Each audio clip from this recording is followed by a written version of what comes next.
बलूचिस्तान में बारिशों और सैलाब से अब तक 176 अफराद जामहक, 75 जख्मी हुए। 18,087 मकानात को नुकसान, 4,702 तबाह हो गए। PDMA ने रिपोर्ट जारी कर दी। 23,000 से जायद मवेशियों की मौत की भी तस्दीक।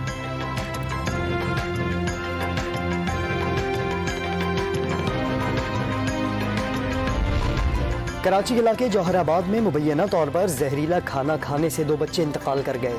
वालिदैन की हालत गैर, अब्बासी शहीद अस्पताल मुंतकिल कर दिया गया।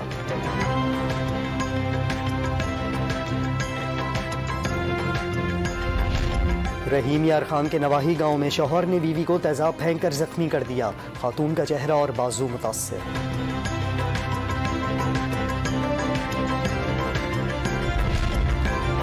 3 रोज लगातार फलस्तीनियों पर बमबारी के बाद इसराइल जंगबंदी पर आमादा। सेहूनी रियासत ने मिस्री तजवीज़ पर इत्तफाक कर लिया। बरतानवी मीडिया का दावा, जंगबंदी की बातचीत जारी है। फिलहाल कोई मुआहिदा नहीं हुआ। इस्लामी जिहाद का ऐलान। गजा में हमलों के दौरान अब तक बच्चों और खवातीन समेत 40 फलस्तीनी शहीद हो चुके।